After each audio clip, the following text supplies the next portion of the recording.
గాని ఇతర పనుల్లో గాని కనీస వేతనాలు మినిమం వేజెస్ రోజుకి 400 రూపాయలు ప్రకటించబోతున్నాము। और पांचवा वायदा शायद सबसे जरूरी और ऐतिहासिक वायदा, ఐదో మించిన మాట చాలా పెద్ద విషయం। ఇదందరూ మీరు జాగ్రత్తగా వినాలని కోరుకుంటున్నా। हिंदुस्तान में 50% आबादी पिछड़े वर्ग की है। భారతదేశంలో 50% జనాభా వెనుకబడి తరగతున్న వాళ్ళు, 15% आबादी दलितों की है, 15% జనాభా దళితులు ఉన్నది, 8% आबादी आदिवासियों की है, 8% గిరిజనులు ఆదివాసులు ఉన్నారు, 15% आबादी माइनॉरिटीज की है, 15% మైనారిటీల జనాభా ఉన్నది, और 5% आबादी गरीब जनरल कास्ट की है।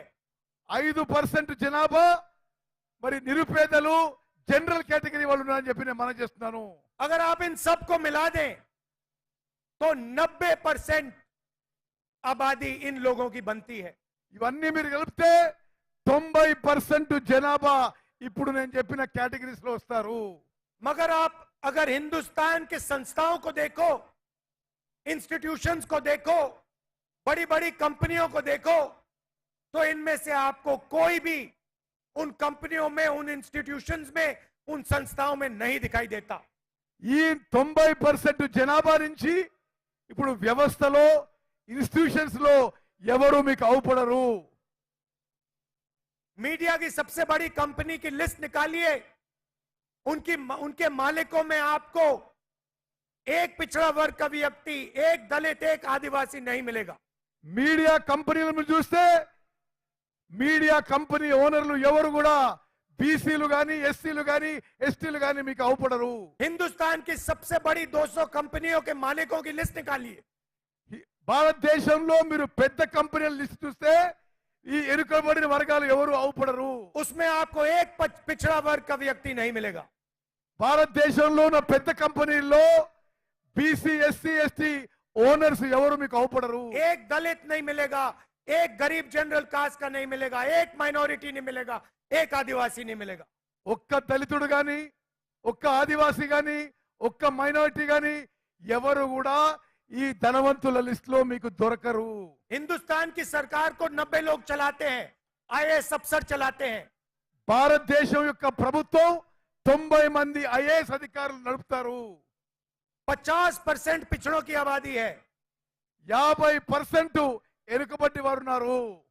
90 आईएएस अफसर में से सिर्फ 3 आईएएस अफसर ओबीसी वर्ग के हैं। దేశాన్ని నడిపించే 90 మంది ఐఏఎస్ ఆఫీసర్లో కేవలం 3 బీసీలు ఉన్న మాట ఇది వాస్తవము। आपकी आबादी 50% और आपकी हिस्सेदारी 5%। మీ జనాభా 50%, మీ భాగస్వామ్యం కేవలం 3% అని చెప్పి నేను మనం చేస్తున్నాను। आदिवासियों की आबादी 8%, 90 में से सिर्फ एक आदिवासी। గిరిజనులు ఆదివాసాలు 8% ఉంటే ఈ 90లో ఒక్కడే ఒక్కడు గిరిజనుడు ఉన్నాడు। दलितों की आबादी 15%, दलित अफसर 90 में से 3। 90 మందిలో దళితులు కేవలం 3, దళితుల జనాభా సంఖ్య 15% అని చెప్పి నేను మనం చేస్తున్నాను। और अगर आप बजट को देखें तो अगर 100 रुपए खर्च होता है तो दलित, आदिवासी, पिछड़े वर्ग के अफसर सिर्फ 6 रुपए का निर्णय लेते हैं। మీరు బడ్జెట్ చూస్తే ఖర్చు అయ్యే 100 రూపాయల్లో కేవలం 6 రూపాయలు బీసీ ఎస్సీ ఎస్టీ ఆఫీసర్స్ ఖర్చు పెడుతున్నారని చెప్పి నేను మనం చేస్తున్నాను। तो सच्चाई ये है भाइयों और बहनों कि हिंदुस्तान की 90% आबादी की इस देश में हिस्सेदारी है ही नहीं। అంటే దేశంలో 90% జనాభా ఉన్న బీసీ ఎస్సీ ఎస్టీ మైనారిటీలకి దేశంలో సరి అయిన భాగస్వామ్యం లేదు అని చెప్పి నేను మనం చేస్తున్నాను। किसी को चोट लगती है तो पहला काम